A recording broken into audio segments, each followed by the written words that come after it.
a really quick video here, and this is going to be a little bit sloppy, but just wanted to discuss something really quick, and it's the phenomenon of unaccredited institutions within the Hebrew Israelite sphere.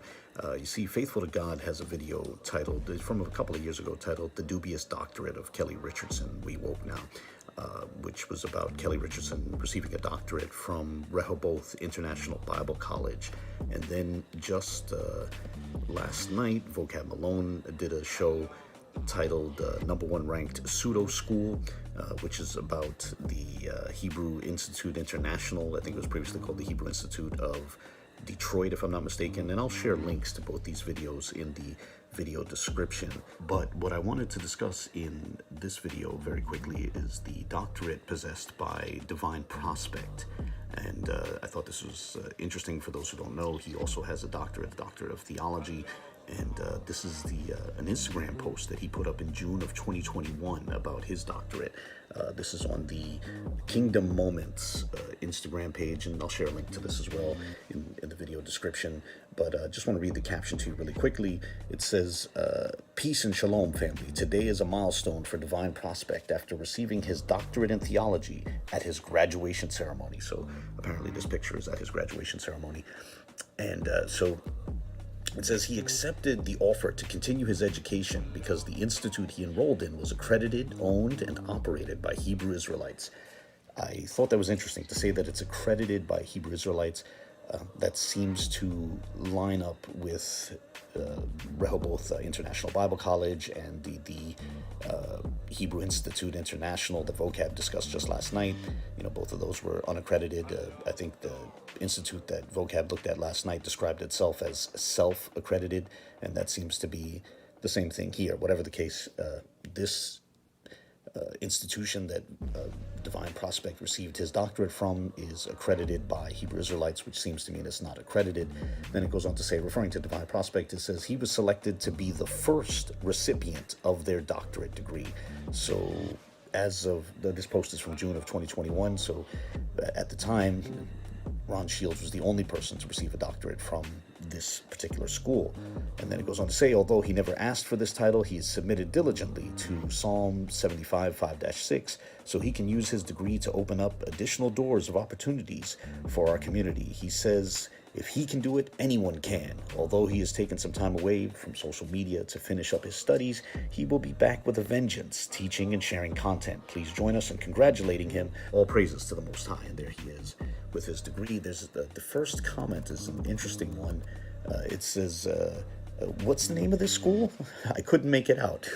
So you may have noticed that's a good question, because in the text of the caption, the name of the school that gave him his doctorate is never mentioned.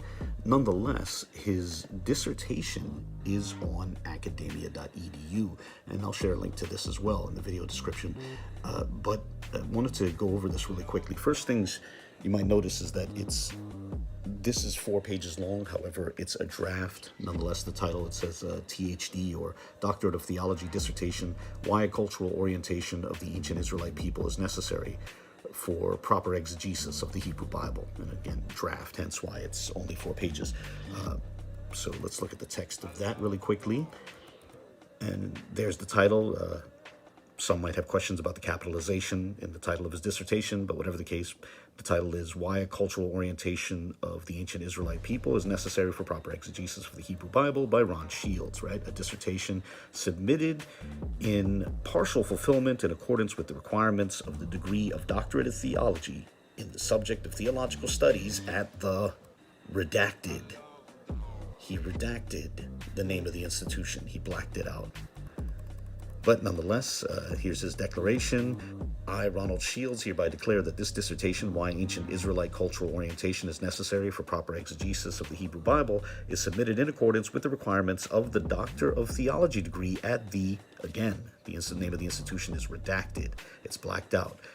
This is my own original work and has not previously been submitted to any other institution of higher learning. All sources cited and quoted in this research paper are indicated and acknowledged with a comprehensive list of references. Ron Shields, 31st of May, 2021. And then we get on the next page, we get the abstract. I guess I'll read through this. It says, most exegesis of the Hebrew Bible in many seminaries today have been in the realm of applicable theology. I guess it should be has, because exegesis is technically singular. Maybe that's a minor point, but whatever the case, most exegesis of the Hebrew Bible in many seminaries today have been in the realm of applicable theology, with the inclusion of its with an apostrophe. Really quickly, its with an apostrophe is it is, but when you're saying it's ancient Near Eastern context, you don't use the apostrophe. But whatever the case, with the inclusion of its ancient Near Eastern context only sought as a byproduct of those studies, my proposal is that this approach does an injustice in comprehending the text the way that the author intended for his immediate recipient audience to understand. Utilizing a top-down exegetical model popular in many seminaries with a high theological view, there is rarely any consideration that the Hebrew Bible was not written to a 21st century audience. Due to this disconnect, the modern reader is left to eisegete the text using their contemporary presuppositions. Without a proper cultural orientation of the ancient Israelite people, an accurate exegesis is continually left wanting and causes its, again, with an apostrophe that doesn't belong there, and causes its intended application to fall short. Therefore, my objective is to showcase the need for a novel approach in translating and interpreting the Hebrew Bible for the modern reader by shedding light on the inclusion of the cultural dynamics of these ancient Israelite peoples against the ancient Near Eastern context they emerged from. And then he has the key terms. Okay, so that's the abstract. Very interesting. And then when you go to the next page, the fourth page, it's blank. So you don't have anything else from this dissertation. Like I said, just 4 pages. It was a draft written in May of 2021, but he received his doctorate by June of the following year. So the doctorate, the dissertation was apparently in a draft stage in May of 2021, but then he received his doctorate a month later, according to his Instagram post. It's actually a week, because if you think about it, the Instagram post went up on the 7th of June, 2021, and this was in a draft stage on the 31st of May, 2021. So from the 31st of May to the 7th of June, that's actually only a week. But as for the text that he redacted, that's quite interesting. So I'd like to go back to his Instagram post, because he shows the degree, and if you look closely, it says, and forgive me if this is a bit blurry, but it says the Hebraic Institute of Theology. That's his degree there. That's quite interesting.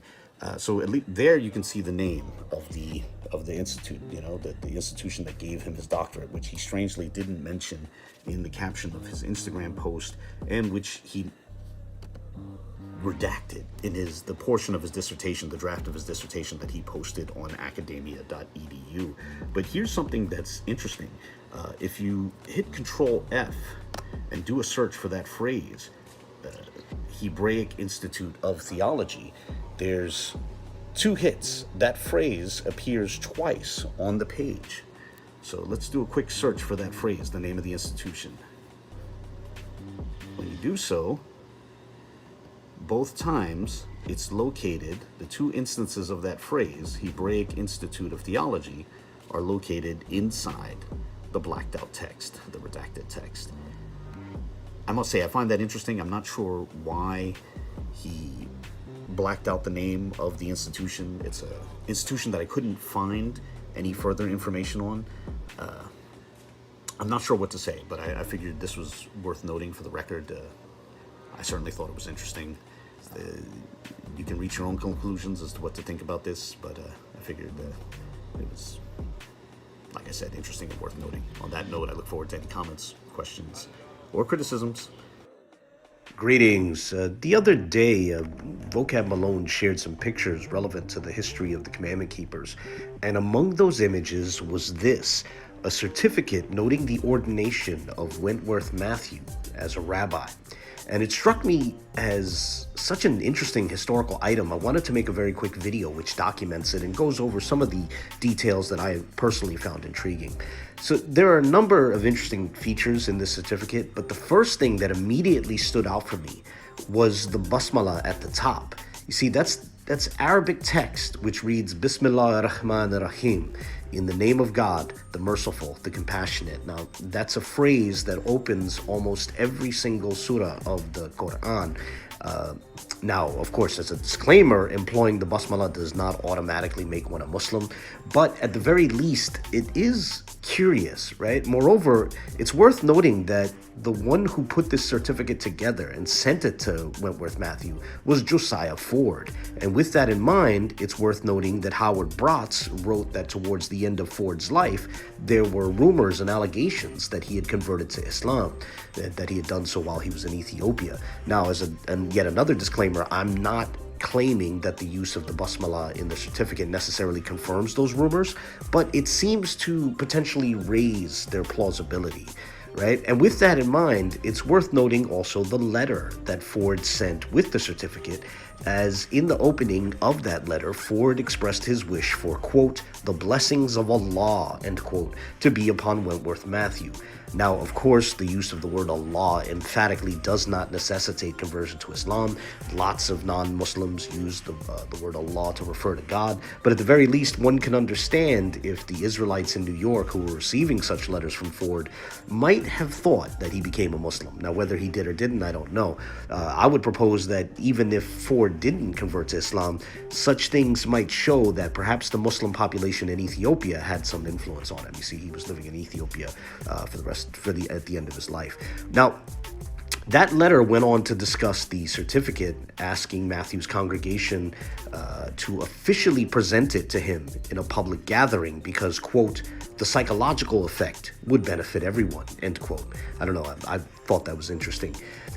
Then his letter gives an explanation of the Arabic and Amharic text which appears on the certificate, stating that an Ethiopian Christian priest from Gondar was somehow involved with this certificate as well. Regarding that Amharic text, it was apparently intended to say, united within the love of God. I was able to make sense of or understand the second and third words, but because I have no familiarity with Amharic, I couldn't make sense of that first word. And with regard to that second word, when I initially saw it, I wrongly thought that the ge was missing from the word igziabher, and I even said so on Twitter, but someone corrected me, and it turns out that this text is actually using a sort of calligraphic ligature which combines the ge with the z that follows it, so they're actually written together as a single character, a single ligature. And then there's the fine print at the bottom of the certificate, and one interesting detail there is that it gives a Hebrew calendar date for when the certificate was written, and the date given is the 12th of Sivan. Now, that's actually the date for the start of the modern state of Israel's Operation Solomon, which took place 60 years later in 1991. This letter was written in 1931. But in Operation Solomon, the modern state of Israel flew over 1,000 Ethiopian Jews out of Addis Ababa. And I find that intriguing because Josiah Ford was in Ethiopia because he apparently saw it as a sort of promised land or haven for American Israelites. You know, in the rest of his letter to Wentworth Matthew, Ford strongly encouraged Matthew to tell people to move to Ethiopia, and he went so far as to call it, quote, our only hope, our only salvation as a race, end quote. So in 1931, Ethiopia was seen by some Israelites who were in New York as the place to settle in. Yet Ford himself might have converted to Islam, and 6 decades after he wrote those words, the modern state of Israel was flying Ethiopian Jews out of Ethiopia.